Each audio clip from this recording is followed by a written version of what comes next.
Hello बच्चों, let us read this given question. So the given question says that find the greatest possible angle through which the deuteron is scattered as a result of elastic collision with an initially stationary proton.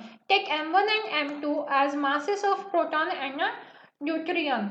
तो देखिए यहाँ पे क्या बोल रहा है वो कि हमें कंसिडर करना है. लेट सपोज सबसे पहले मैं आपको डायग्राम बना के दिखा देती हूँ.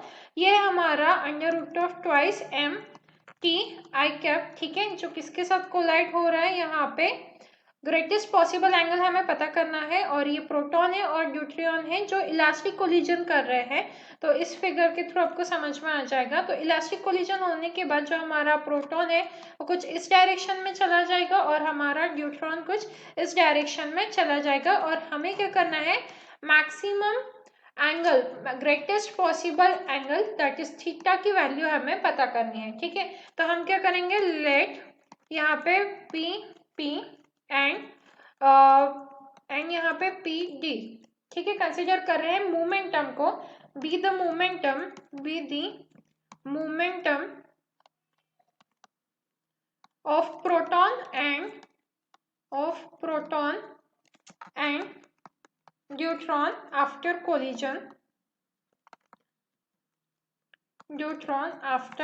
कोलिजन, क्योंकि हम यहाँ पे कंजर्वेशन ऑफ मोमेंटम यूज करने वाले हैं. और यहाँ पे कोलिजन कैसा हो रहा है, इलास्टिक कोलिजन हो रहा है. ठीक है, तो अगर इलास्टिक कोलिजन हो रहा है and from conservation of momentum हम इस इक्वेशन को लिख सकते हैं twice M T I cap is equals to momentum of deuteron plus momentum of proton. So this can be equal to p square is equals to twice m t plus p d square minus twice under root of twice m t and p d cos theta. So we have to find out the value of this theta. हमें इसकी maximum value पता करनी है. So अब हमने तो momentum conserve किया. अब फ्रॉम एनर्जी कंजर्वेशन हम क्या लिख सकते हैं, जो हमारी काइनेटिक एनर्जी है वो किसके इक्वल हो जाएंगे, P D square by twice M plus यहाँ पे क्या हो जाएगा हमारा P P square by twice M. हम कुछ इस तरीके से लिख सकते हैं. अब देखिए ये जो टी है वो काइनेटिक एनर्जी रिप्रेजेंट कर रहा है. कैपिटल एम जो है वो हमारा मास ऑफ ड्यूट्रॉन है एंड जो हमारा स्मॉल एम है वो मास ऑफ प्रोटॉन है. तो from this we can write P square is equals to twice M T minus small M by capital M P D square. Right, यहाँ पे ये कैपिटल एम है.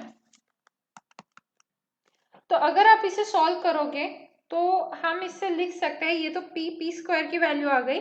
अब हम अगर पी डी लिखें, P D square in bracket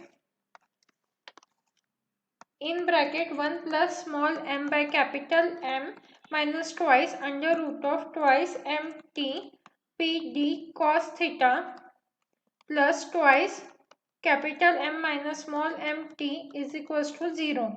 so for real roots, अगर हमें रियल रूट्स पता करने हैं तो हम क्या करेंगे, यहाँ पे फॉर रियल रूट्स की कंडीशन यूज करते हैं. फॉर रियल रूट्स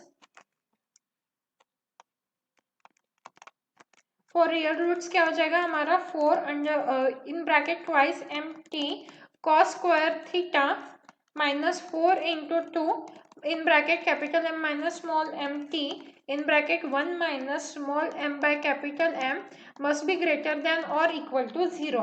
तो यहाँ से क्या आ जाएगा हमारा cos स्क्वायर थीटा, क्योंकि हमें थीटा की ही वैल्यू पता करनी है, must be greater than or equal to 1 minus small m square by capital M square.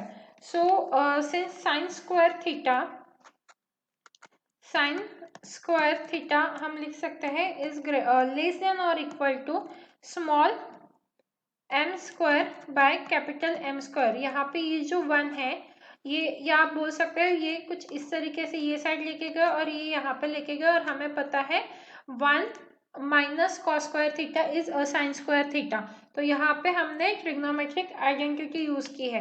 तो यहाँ से अब हम थीटा की वैल्यू पता कर सकते हैं, that is theta must be less than और equal to sine inverse of m by capital M. तो यहाँ पे जो थीटा है उसकी मैक्सिमम वैल्यू क्या हो जाएंगे, theta max is equals to 30 degree हो जाएगा और यही हमें पता करना था. So the final answer of this question is theta max can be equal to 30 degree. So I hope you understood this solution. Thank you.